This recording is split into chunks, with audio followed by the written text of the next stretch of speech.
அனைவருக்கும் வணக்கம். நான் உங்கள் சதீஷ்குமார் குருசாமி. இன்றைய காணொலியில் என்ன பார்க்க போறோம்னா, மிக முக்கியமான ஒரு சட்டம். பல நபர்கள் நம்மளை தொடர்பு கொண்டு, சார் கட்டாயமாக இந்த சட்டம் சம்பந்தமாக ஒரு விழிப்புணர்வு காணொலி பதிவு செய்யுங்க, இது நிறைய இடங்கள்ல இந்த சட்டம் பின்பற்றப்படுவதில்லை, பல முதியோர்கள் மற்றும் மூத்த குடிமக்கள் பெற்றோர்கள் அனாதை இல்லங்களில் விடப்படுறாங்க, தவிக்கிறாங்க, உணவு கூட இல்லாம, அவர்கள் பெற்ற குழந்தைகள் அவங்கள பராமரிப்பதில்லை, எல்லா சொத்தையும் எழுதி வாங்கிக்கிட்டு அவங்கள வீட்டை விட்டு வெளியில தெருவில் அனுப்பிடுறாங்க. அதை பார்த்தா ரொம்ப நமக்கே ஒரு பரிதாபமாக இருக்கு. அது சம்பந்தமாக அவங்களுக்கு பாதுகாப்புக்காக இருக்கக்கூடிய சட்டம், அந்த எழுதி கொடுத்த சொத்தை எப்படி அவங்க மீட்டெடுக்கணும் என்பதற்கான சட்டப்பிரிவை நீங்க பதிவு செய்யுங்கன்னு கேட்டாங்க. அதற்கு இணங்க இந்த சட்டப்பிரிவை நம்ம பதிவு செய்யறோம். ஃபர்ஸ்ட் இந்த சட்டம் என்னன்னு பாத்தீங்கன்னா, பெற்றோர்கள் மற்றும் மூத்த குடிமக்கள் பராமரிப்பு சட்டம், பெற்றோர்கள் மற்றும் மூத்த குடிமக்கள் பராமரிப்பு மற்றும் நலச்சட்டம் 2007, maintenance and welfare parents and senior citizen act 2007. அப்ப 2007 இந்த சட்டம் மத்திய அரசால் கொண்டு வரப்படுது. நம்ம எப்பவுமே சொல்லுவோம், ஒரு சட்டம் வந்தால் ஒரு விதி இருக்கும், அந்த சட்டம் எப்படி செயல்படணும் என்பதற்காக விதிகளும் இயற்றப்படும் சொன்னோம். அதே மாதிரி தமிழ்நாடு பெற்றோர் மற்றும் மூத்த குடிமக்கள் நலன் மற்றும் பராமரிப்பு விதிகள் 2009 31/12/2009 அன்று இந்த விதியும் இயற்றப்பட்டிருக்கு. அப்ப இந்த சட்டம் இந்த விதியை பின்பற்றி தான் நடைமுறைப்படுத்தப்பட்டிருக்கு.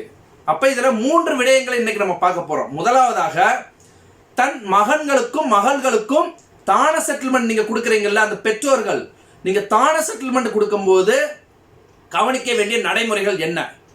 சரி, அந்த மகன்களும் மகள்களும் வாரிசுதாரர்கள் தன் தந்தை மற்றும் பெற்றோர்களிடமிருந்து சொத்துக்களை தான செட்டில்மெண்ட் வாங்குறீங்கல்ல, வாங்கும்போது நீங்கள் பின்பற்ற வேண்டிய வழிமுறைகள் என்ன? இது முதலாவதாக பார்க்க போறோம். இரண்டாவதாக, பெற்றோர்களுக்கு தான பத்திரம் வழங்கியதை பெற்றோர் மீண்டும் ரத்து செய்ய முடியுமா? இதுக்கு எப்படி புகார் அளிக்கணும், எங்க புகார் அளிக்கணும், இது சம்பந்தமாக நீதிமன்ற தீர்ப்புகள் என்ன சொல்லப்பட்டிருக்கு? மூன்றாவதாக, பெற்றோரை பராமரிக்கும் நிபந்தனை அந்த தான செட்டில்மெண்ட்ல இடம்பெறாவிட்டாலும் அந்த பத்திரத்தை ரத்து செய்ய முடியுமா? சில நேரங்களில் அந்த எழுதி கொடுக்கும் போது, நான் சாகும் வரை என்னை பராமரித்து என்னுடைய மருத்துவ செலவு, எனக்கு உணவு எல்லாம் கொடுத்து, எனக்கு உறைவிடம் கொடுத்து என்னை பாதுகாத்து பராமரிக்கும் பட்சத்தில் இந்த சொத்தை இவர் ஆண்டு அனுபவிக்கலாம், இல்லாத பட்சத்தில் இந்த சொத்தை நானே ரத்து செய்யலாம், சில நிபந்தனைகள் கொடுப்பாங்க.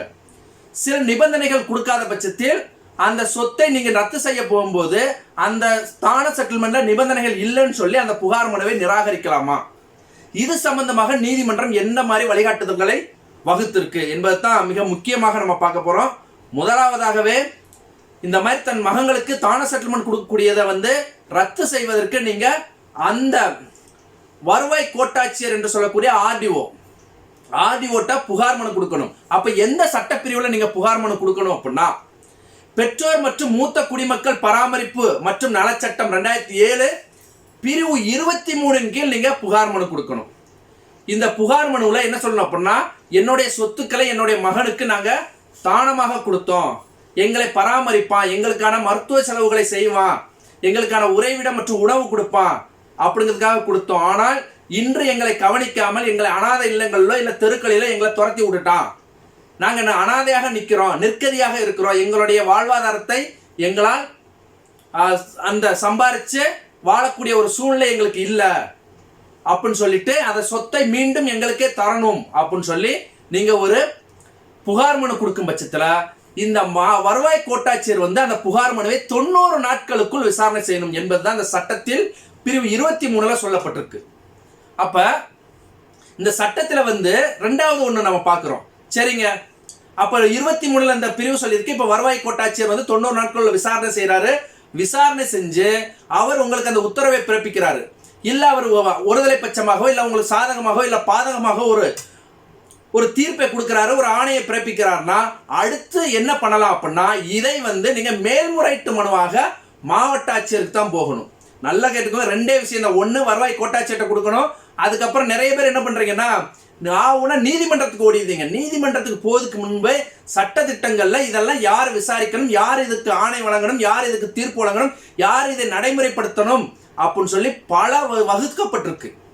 அப்ப இதை பொறுத்தளவு நீங்க நீதிமன்றத்துக்கு போவதுக்கு முன்பே என்ன பண்ணணும் அப்படின்னா, வருவாய் கோட்டாட்சியர்கிட்ட புகார் மனு கொடுக்கணும். வருவாய் கோட்டாட்சியர் அளித்த தீர்ப்பு உங்களுக்கு ஏற்புடையதாக இல்லை, சாதகமாகவோ இல்லை பாதகமாகவோ இருக்கு அப்படின்னா நீங்க நேரடியாக மாவட்ட வருவாய் அலுவலர்கிட்ட போகக்கூடாது, நேரடியாக மாவட்ட ஆட்சியர்கிட்ட போகணும். மாவட்ட ஆட்சியர் தான் இதுல மேல்முறையீட்டு அலுவலர். அவர்கிட்ட போய் நீங்க முறையிடும் பட்சத்தில் அவர் இந்த தீர்ப்பை சரின்னு சொல்லுவாரு, இல்ல இதுல தப்புன்னு சொல்லி அவர் ஒரு மாற்றி தருவார். அப்படி தரும் பட்சத்தில் அதை நடைமுறைப்படுத்தணும். சரிங்க சார், இதுல எல்லாம் எனக்கு விருப்பம் இல்லை, இவங்க கொடுத்ததுல எனக்கு உடன்பாடு இல்லை அப்படின்னா நீங்க என்ன பண்ணலாம் அப்படின்னா அதுக்கப்புறமாக இந்த தீர்ப்புகள் இந்த ஆணைகள் எல்லாம் வச்சு நீங்க நீதிமன்றத்தை நாடலாம். இந்த நீதிமன்றத்தை நாடும்போது சில வழக்குகள் இருக்கு, அந்த வழக்குகளை இதுல நம்ம மேற்கோள் காட்ட போறோம். என்ன சொல்லப்பட்டிருக்கு அப்படின்னா 2 விடயங்கள். ஒன்னு, சொத்துக்களை நீங்க தானமாக கொடுத்துட்டு உங்களை கவனிக்கலைன்னா நீங்க பிரிவு 23 கீழ் நீங்க வருவாய் கோட்டாட்சியரை புகார் அளிக்கணும். இல்ல சார் எனக்கு சொத்தே கிடையாது, என் மகன் என்னை பராமரிக்கல, என்னை வீட்டை விட்டு அடிச்சு வெளியில துரத்திட்டான், சாப்பாடு போட மாட்டேங்கிறான், நான் அனாதையாக இருக்கிறேன், எனக்கு சொத்து பத்தி எதுவுமே நான் அவனுக்கு கொடுக்கல அப்படின்னு சொல்லக்கூடிய நபர்கள் கட்டாயமாக உங்க வாரிசுதாரரான உங்க மகன்கிட்ட இல்ல மருமகள்கிட்டயோ இல்ல உங்களோட பேரங்கள்கிட்டயோ நீங்க இந்த முதியோர் பாதுகாப்பு சட்டத்தின் கீழ் பிரிவு 5 கீழ் நீங்க அந்த உங்களை அன்றாட ஒவ்வொரு மாதமும் 1000 ரூபாய் நீங்க அவங்ககிட்ட இருந்து உதவித்தொகையாக நீங்க வாங்கலாம். இதுல இந்த பிரிவு 5 வழிவகை செய்யப்பட்டிருக்கு. சொத்து பத்தை கொடுத்தீங்கன்னா அதை ரத்து செஞ்சு உங்க பேர் கொண்டு வரது பிரிவு 23 சொல்லப்பட்டிருக்கு. சொத்து பத்தே கொடுக்கல, ஆனா எந்த சொத்துமே இல்ல சார், என்னை கவனிக்க மாட்டேங்கிறாங்க என்ன அப்படின்னு நினைக்கக்கூடிய நபர்கள் நீங்க அதே வருவாய் கோட்டாட்சியர்கிட்ட இந்த முதியோர் பாதுகாப்பு சட்டம் 2007 கீழ் பிரிவு 5 படி நீங்க தாராளமாக உங்களுடைய அன்றாட தேவைகளை பூர்த்தி செய்வதற்கு நீங்க அவங்ககிட்ட இருந்து ஒரு ஜீவனாமிசம் மாதிரி உங்களுடைய பராமரிப்பு செலவை 1000 ரூபாய் நீங்க வாங்கலாம். சரி, இதை உங்க அந்த குழந்தைகள் உங்களுடைய மகன்களோ மகள்களோ இல்ல மருமகள்களோ இல்ல உங்களுடைய பேர குழந்தைகளை தர மறுக்கும் பட்சத்தில் அவர்களுக்கு கிட்டத்தட்ட 3 மாதங்கள் சிறை தண்டனையும் 5000 ரூபாய் அவதரவும் விதிப்பதற்கு இதுல சட்டத்துல வழிவகை செய்யப்பட்டிருக்கு. அப்ப இதன்படி நீங்க கட்டாயமாக புகார் மனு கொடுக்கலாம். நல்லா கேட்டுக்கோங்க, அந்த மனு நீங்க தாக்கல் செஞ்சு அந்த மனுவை விசாரணை செய்வதற்கு 90 நாட்கள் கால அவகாசம். சரி, அந்த 90 நாட்கள் இல்லாம 2 பேரும் சமரச முயற்சியில மகன் சொல்றாரு, என்னோட அம்மாவை நான் பாத்துக்கிறேன், அவங்களுக்கு தேவையானதை நான் செய்யறேன், அவங்களுக்கு சாப்பாடு கொடுக்குறேன், இருக்க இடம் கொடுக்குறேன் அப்படின்லாம் சொன்னார் அப்படின்னா அந்த சமரச முயற்சியில் ஈடுபடுவதற்கு 30 நாட்கள் அவகாசம் கொடுக்கலாம். இல்ல தீர்ப்பு கோட்டாட்சியரால் வழங்கப்பட்டுருச்சு, தீர்ப்புல உடன்படிக்கை இல்லை அப்படிங்கிற பட்சத்துல நீங்க அதுல இருந்து ஒரு 60 நாட்கள் நீங்க மேல்முறையீடு போகலாம் மாவட்ட ஆட்சியர்கிட்ட. மாவட்ட ஆட்சியர் அந்த மேல்முறையீட்டு மனுவை கிட்டத்தட்ட 30 நாட்களுக்குள் நீங்க அவர் தீர்வு கண்டிருக்கணும். 30 நாட்களுக்குள்ள அது தீர்வு வழங்கணும். சரி, இப்படிப்பட்ட நேர்வுகள்ல நம்ம ஏற்கனவே சொன்ன பார்த்தீங்களா, அவங்களுடைய பராமரிப்பு செலவுக்காக 1000 ரூபாய் கொடுக்கணும் அப்படின்னு. இந்த 1000 ரூபாய் கொடுக்கணும் என்பது இந்த விசாரணை, இந்த வழக்கானது, இந்த புகார் மனுவானது விசாரணை நடைபெற்றுக்கிட்டு இருக்கும் போதே கட்டாயமாக அவர்களுக்கு கொடுக்கணும். அப்படி அவர் கொடுக்க மாட்டோம் சொன்னார்னா அந்த தீர்ப்பு வந்த பின்பு ஏற்கனவே இந்த வழக்கு தொடுக்கப்பட்ட இந்த புகார் மனு கொடுக்கப்பட்டதுல இருந்து அந்த நிலுவைத் தொகையை கட்டாயமாக அவர் 90 நாட்கள்ல கொடுத்துடணும். நிலுவைத் தொகையும் பிளஸ் அதுக்கப்புறம் இருக்கக்கூடிய ஒவ்வொரு மாதமும் 1000 ரூபாய் அவர் கொடுப்பதற்கு கடமைப்பட்டிருக்காரு.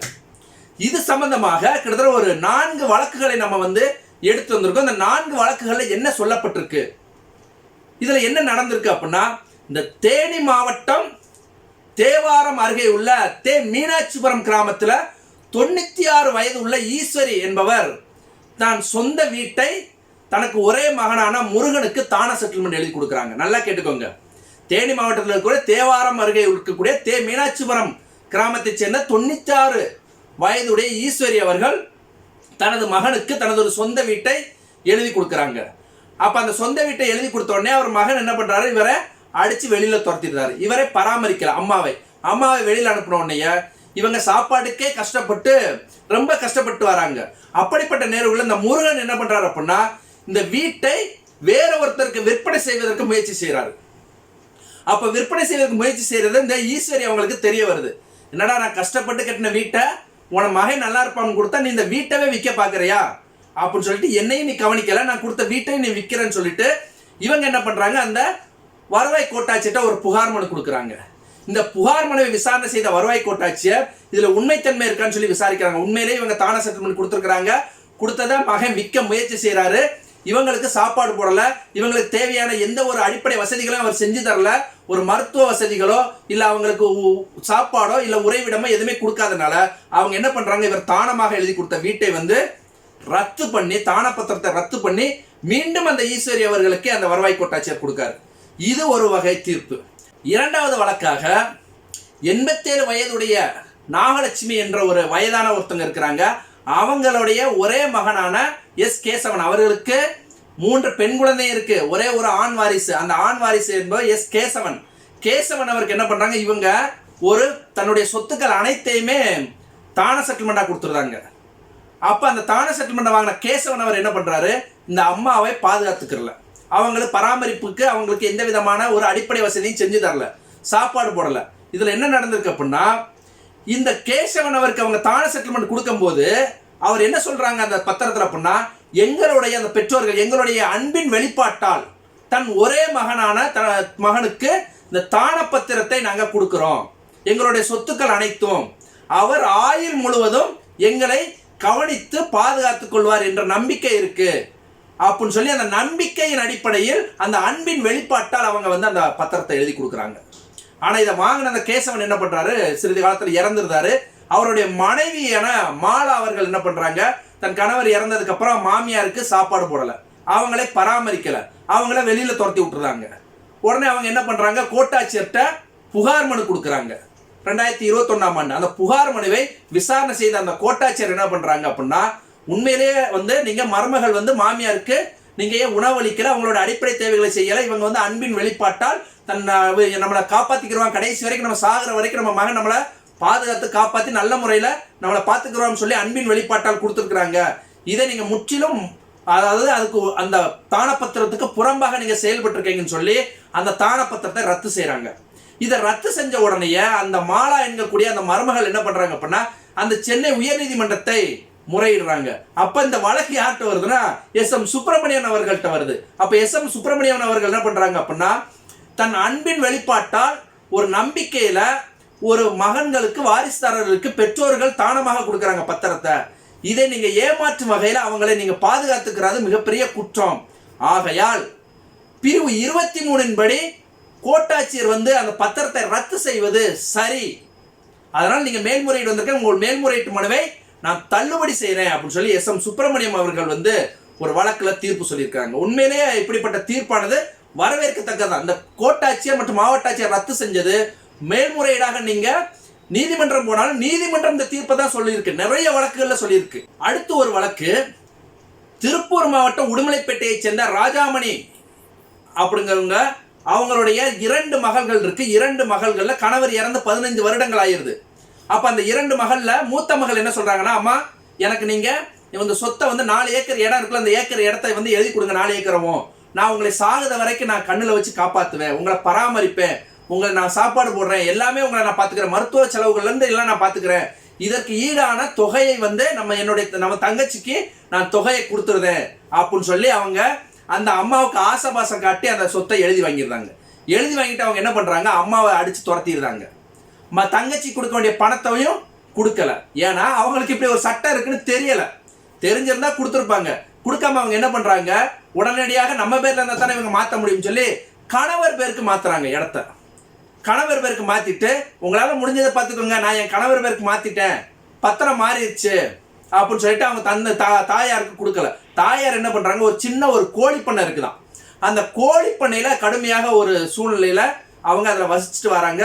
அந்த வசிச்சுட்டு வரும்போது அவங்க என்ன பண்றாங்கன்னா, அவருடைய இளைய மகள் தான் வந்து அவங்களை பார்த்துக்கிறாங்க. இவங்க உடனே அந்த வருவாய் கோட்டாட்சியருக்கு ஒரு புகார் மனு கொடுக்குறாங்க. இது மாதிரி என்னுடைய 4 ஏக்கர் இடத்த என்னுடைய மகளுக்கு நான் தானமாக கொடுத்தேன், அது என்ன சொல்லப்பட்டிருக்கு, என்னை கடைசி வரைக்கும் அவ பார்த்துக்குருவான்னு சொல்லி உறுதிமொழி கொடுத்தா, மீண்டும் என்னுடைய இளைய மகளுக்கு அதுக்கு ஈடான பணத்தை தரேன்னு சொன்னா, இன்றளவு என்னுடைய இளைய மகளுக்கு பணத்தை கொடுக்கல, என்னையும் அவ பாதுகாத்துக்கிறல. 2வது அந்த இடத்த வந்து தன் கணவர் பேருக்கு அவருடைய கணவர் பேருக்கு அவ வந்து மாத்திட்டா, அதனால நீங்க இதை ரத்து பண்ணி எனக்கே கொடுக்கணும்னு சொல்றாங்க. அப்படி கொடுக்கணும்னு சொல்லும் போது இதை வந்து கோட்டாட்சியர் விசாரணை செஞ்சு உண்மையிலேயே இதுல உண்மைத்தன்மை இருக்குன்னு சொல்லி அந்த பத்திரத்தை ரத்து பண்ணியிருந்தாங்க. ரத்து பண்ணோடனே மூத்த மகள் என்ன பண்றாங்க அப்படின்னா, உடனடியாக சென்னை உயர்நீதிமன்றத்தை நாடுறாங்க. சென்னை உயர்நீதிமன்றத்தில் இதே வழக்கை வந்து யார் அப்படின்னா எஸ்.எம். சுப்பிரமணியம் அவர்கள் விசாரிக்கிறாங்க. விசாரிச்சுட்டு இருக்கும் போதே அவங்க என்ன சொல்றாங்க, அந்த விசாரணை நடக்கும் போதே அந்த ராஜாமணி அம்மா என்ன பண்றாங்க, இறந்து போயிருந்தாங்க. ரொம்ப கொடுமையான ஒரு விஷயம் இல்ல? தாயார் இறந்ததுக்கு அப்புறம் அந்த சொத்தை நீங்க அனுபவிச்சு என்ன செய்ய போறீங்க? பெற்றோர்களை பாதுகாக்கிறத விட உங்களுக்கு என்ன பெரிய கடமை இருந்துற போகுது? சொத்தை மட்டும் நீங்க ஆசபாசம் காட்டி வாங்க தெரியுதுல, அப்ப நீங்க அந்த தாயார் உங்களுடைய பெற்றோர்களை பாதுகாத்துக்கணும்ல. எவ்வளவு ஒரு நமக்கே அந்த பதபதக்கு இந்த மாதிரி ஒரு சம்பவம். அப்ப இதை விசாரணை செய்த எஸ்.எம். சுப்பிரமணியம் அவர்கள் சொல்றாங்கன்னா, ரத்து பண்ணது சரி, அதனால் இந்த சொத்தானது ராஜாமணி அம்மா சொத்து, அவங்க இறந்துட்டாங்க, இனி நீங்க அதை எப்படி பிரிச்சுக்கணுமோ நீங்க பிரிச்சுக்கோங்க வாரிசு அடிப்படையில் அப்படின்னு சொல்லிட்டு இந்த மேல்முறையீட்டு மனைவி முடிச்சு வச்சுட்டு அதை தள்ளுபடி செஞ்சிருந்தாரு. உண்மையிலே இப்படிப்பட்ட ஒரு தீர்ப்பும் வரவேற்கத்தக்க தீர்ப்பு தான். அடுத்து ஒரு தீர்ப்பு இருக்கு பாருங்க. இந்த தீர்ப்பு சூப்பரான ஒரு உண்மை, நல்ல ஒரு தீர்ப்பு. என்ன சொல்றாங்கன்னா, திருப்பூரை சேர்ந்த பேகம் என்பவர்கள் அவருடைய சொத்து பத்தை எல்லாத்தையுமே தன்னுடைய மூத்த மகனுக்கு தான செட்டில்மெண்டா எழுதி கொடுத்துருந்தாங்க. வீடு, காளிமனை. அப்ப தான செட்டில்மெண்டா எழுதி கொடுத்த உடனே அந்த செட்டில்மெண்ட்ல இவங்க எந்த விதமான நிபந்தனையும் குறிப்பிடல. இதுதான் மிகப்பெரிய பிரச்சனை. என்ன அப்படின்னா, என்னை நான் இறக்கும் வரை என்னை நீங்க பேதி பாதுகாத்துக்கணும், என்னுடைய மருத்துவ செலவு வைக்கணும், எனக்கு தேவையான அடிப்படை வசதியை செஞ்சு தரணும், உணவு உறைவிடம் எல்லாமே நீங்க கொடுக்கணும், இப்படிங்க விஷயம் எதுவுமே குறிப்பிடாம இப்படியெல்லாம் நீங்க என்ன கொடுக்காம வெளியில துரத்தும் போது நான் இதை ரத்து செய்வதற்கு அதிகாரம் இருக்கு என்பதை எனக்கு தேவைப்பட்டவங்களுக்கு இதை நான் பத்திரப்பதிவு செஞ்சு கொடுக்கலாம் அப்படின்னு எந்த விதமான நிபந்தனையும் குறிப்பிடாம தன் மூத்த மகனுக்கு கொடுத்துருந்தாங்க. மூத்த மகன் என்ன பண்றாரு அப்படின்னா, இவங்களை பராமரிக்கல, இவங்களை வீட்டை விட்டு வெளியில துரத்திடுறாங்க. துரத்தின உடனே இவங்க என்ன பண்ண, பேகம் அவர்கள் என்ன பண்றாங்க, சட்டப்படி இந்த மூத்த குடிமக்கள் மற்றும் பெற்றோர் மற்றும் மூத்த குடிமக்கள் பாதுகாப்பு சட்டம் 2007 படி வருவாய் கோட்டாட்சியருக்கு ஒரு புகார் மனு கொடுக்குறாங்க. அப்ப வருவாய் கோட்டாட்சியர் இதை விசாரணை பண்ணிட்டு என்ன சொல்றாங்க அப்படின்னா, உண்மையிலேயே இவங்களை பராமரிக்கிறதுனால இந்த சொத்தை நாங்க ரத்து பண்றோம் அப்படின்னு சொல்றாங்க. ரத்து பண்ண உடனே இவர் மாவட்ட ஆட்சியர் மாவட்ட ஆட்சியர் அவங்க ரத்து பண்ண சரின்னு சொல்றாங்க. இவர் உடனே என்ன பண்றாரு, மேல்முறையீட்டு மனுவாக நீதிமன்றத்துக்கு வராங்க. இந்த நீதிமன்றத்துல இந்த எஸ்.எம். சுப்பிரமணியம் அவர்கள் தலைமையில தான் இந்த வழக்கு விசாரணைக்கு வருது. விசாரணைக்கு அவங்க என்ன சொல்றாங்க, இந்த மூத்த குடிமக்கள் மற்றும் பராமரிப்பு விதிகளின்படி வயதானவர்களின் உரிமைக்கும் உடைமைக்கும் பாதுகாப்பு உறுதி செய்யப்பட வேண்டும். இந்த வயதானவங்க இருக்காங்கல்ல, அவங்களுடைய அடிப்படை உரிமை இருக்கு. நீங்க சாப்பாடு கொடுக்குற மேல நாய்க்கு மாதிரி சாப்பாடு கொடுக்க கூடாது, ஏதோ ஒரு இடத்துல தெருவில் ஒரு குடிசையில் அவங்களை படுக்க வைக்க கூடாது. அவங்களுக்குன்னு சில அடிப்படை உரிமைகள் இருக்கு, அவங்களும் மனிதர்கள், அந்த உரிமைகள் எங்கேயுமே மீறக்கூடாது, அடிச்சு துன்புறுத்தக்கூடாது அப்படின்னு சொல்லிட்டு அவங்களுக்கான அந்த உரிமையை நிலைநாட்டணும். அந்த உயிருக்கும் உடைமைக்கும் எந்த விதமான ஒரு பங்கமும் ஏற்படக்கூடாது. அதை அந்த மாவட்டத்தில் இருக்கக்கூடிய சமூக நலத்துறை அலுவலர்கள் அதை கட்டாயமாக கண்காணிக்கணும். அதை கண்காணிக்கக்கூடிய அதிகாரம் சமூக நலத்துறை அலுவலருக்கு இருக்கு. இப்படி நடக்கும் பட்சத்தில் நேரடியாக கோட்டாட்சியரும் மாவட்ட ஆட்சியரும் நேரடியாக அவங்களுடைய பத்திரத்தை ரத்து பண்ணுவதற்கு, அவங்க கொடுத்த அந்த தான செட்டில்மெண்டை ரத்து செய்வதற்கு அதிகாரம் இருக்கு அப்படின்னு சொல்லி ஒரு ஆகச்சிறந்த ஒரு தீர்ப்பு வழங்கியிருக்காங்க.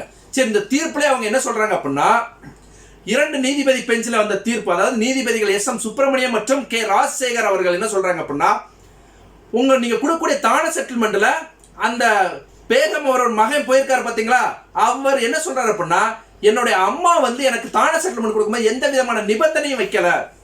என்னையா, ஒரு பெற்றோர்கள் உன்னை அன்பின் வெளிப்பாட்டால் நீ எனக்கு லாஸ்ட் வரைக்கும் பாதுகாத்துக்கிறேன், நான் செத்த என்ன தூக்கி பதப்பன உனக்கு ஒரு சொத்தை கொடுத்தா, அதை என்ன பண்றாங்க அப்படின்னா, எங்க அம்மா நிபந்தனை இல்லாம கொடுத்தாங்க, நான் ஏன் அவங்கள பாதுகாத்துக்கிறணும், அவங்கள நான் அடிச்சுதான் துரத்து அப்படிங்கிற மாதிரி அவர் ஒரு அஃபிடவிட்டி ஃபைல் பண்றாரு நீதிமன்றத்தில். அதனால எங்க அம்மா எனக்கு நிபந்தனையே கொடுக்கல, நான் ஏன் பாதுகாக்கணும் அவங்கள? சரி, நிபந்தனையே இல்லாத இடத்துல நீங்க எப்படி என்னுடைய பத்திரத்தை ரத்து பண்ண முடியும், இந்த தான செட்டில்மெண்ட்டை அப்படின்னு சொல்லி நீதிமன்றத்துக்கு வந்த உடனே இந்த நீதிபதிகள் எஸ்.எம். சுப்பிரமணியம் அவர்களும் கே. ராஜசேகர் அவர்களும் என்ன சொல்றாங்க அப்படின்னா, நிபந்தனைகள் இல்லாட்டலும் பிரிவு 23 உட்பிரிவு 1 படி அந்த தான செட்டில்மெண்ட் பத்திரத்தில் நிபந்தனைகள் இல்லாட்டலும் அது உண்மைக்கு புறம்பாக அவர்கள் பாதுகாக்காம அவங்க உயிருக்கும் உடைமைக்கும் எந்த விதமான உறுதிமொழியும் கொடுக்காம அந்த நிபந்தனைகள் இல்லாட்டலும் அந்த பத்திரத்தை ரத்து செய்யலாம். நீங்க நிபந்தனைகள் பத்திரத்தில் இருக்குன்னு அவசியம் கிடையாது. பெற்றோர்கள் பெற்றோர்களை நீங்க பாதுகாக்கல, உங்களை இந்த அளவுக்கு பெத்து வளர்த்து உங்களை சாப்பாடு போட்டு படிக்க வச்சு உங்களை ஒரு நிலைமைக்கு வச்சிருக்கிறாங்க. நீங்க என்ன பண்றீங்க, பெற்றோர்களை ஒரு சுமையாக நினைச்சு வீட்டை விட்டு துரத்தி விட்டுறீங்க. அப்படிப்பட்ட நேர்வுகள்ல நிபந்தனைகள் இல்லாட்டலும் அந்த பத்திரம் ரத்து செய்வது சரியே அப்படின்னு சொல்லி அந்த பத்திரத்தை ரத்து செஞ்சு அந்த பேகம் அவர்களுக்கு மீண்டும் அந்த சொத்தை மீட்டு கொடுக்குறாங்க. அதனால இந்த நீதிபதி இந்த எஸ்.எம். சுப்பிரமணியம் அவர்கள் பல வழக்குகள் இதே தான் சொல்லியிருக்கிறாங்க. அன்பின் வெளிப்பாட்டில் பெற்றோர்கள் உங்களுக்கு கொடுக்குறாங்க, நிபந்தனைகள் இல்லாம கொடுக்குறாங்க, சில இடங்கள் நிபந்தனைகள் வைக்கப்படுது, பாசத்துல கொடுக்குறாங்க, அவங்களோட அடிப்படை உரிமைகளை நீங்க மறுக்கிறீங்க. சாப்பாடு போட்டு ஒரு இடத்துல அவங்களை தங்க வைக்கிறது என்ன பிரச்சனை உங்களுக்கு? முதியோர் இல்லத்துல தெருவிலையும் விட்டுறீங்க, அடிக்கிறீங்க, துன்புறுத்துறீங்க. இதெல்லாம் வந்து தடுக்கப்படணும். இந்த சமூக நலத்துறை அலுவலர்கள் என்ன பண்ணிட்டு இருக்கீங்க, மாவட்ட ஆட்சியர் என்ன பண்றீங்க, இதெல்லாம் பார்க்காம இப்படிப்பட்ட இடங்கள்ல வந்து நீங்களே நேரடியாக தலையிட்டு அவங்களுடைய உரிமைகளை நீங்க மீட்டு கொடுங்க அப்படின்னு சொல்லி தெள்ள தெளிவாக தீர்ப்புகள் வழங்கப்பட்டிருக்கு. இது மேல் இந்த மாதிரி பிரச்சனைகள் யாருக்காச்சும் இருக்கு, என் மகனுக்கு நான் சொத்தை கொடுத்துட்டேன், என் மகன் என்ன பாதுகாக்கல, சித்திரவதைப்படுத்துறான், என் மகளுக்கு கொடுத்துட்டேன், ஒருதலை பட்சமா கொடுத்துட்டேன், அப்ப ஆசபாசம் காட்டினா என்னுடைய மக வேற ஒரு மகளை கொடுக்காம இவளுக்கு நான் கொடுத்துட்டேன், இப்ப அந்த மக பாவமா இருக்கு, அவளுக்கு நான் மீட்டு கொடுக்கணும்னு நீங்க நினைக்கிறீங்க அப்படின்னா தாராளமாக இந்த சட்டப்பிரிவின் கீழ், இப்ப சட்டப்பிரிவு 23 கீழ் நீங்க வந்து புகார் மனு கோட்டாட்சியர் கொடுத்து உங்களுடைய சொத்தை மீட்டுக்கலாம். மீட்டுட்டு நீங்க யாருக்கு தேவையோ அவங்களுக்கு திரும்ப நீங்க எழுதி கொடுக்கலாம். அப்படி இனிமேல் நீங்க யாருக்காச்சும் உங்க பிள்ளைகளுக்கு எழுதணும்னு நினைக்கிறவங்க நிபந்தனைகள் போடுங்க. இந்த நிபந்தனைகளின் படி என்ன நீ பாதுகாக்கணும், இதை மீறும் பட்சத்தில் அந்த பத்திரத்தை ரத்து செய்வதற்கு எனக்கு அதிகாரம் இருக்கு அப்படின்னு சொல்லி நிபந்தனைகளை விதிச்சு நீங்க எழுதி கொடுங்க. மீண்டும் இதுபோல் ஒரு சட்டம் சார்ந்த காணொலியில் சந்திப்போம். நான் உங்கள் சதீஷ்குமார் குருசாமி. நன்றி.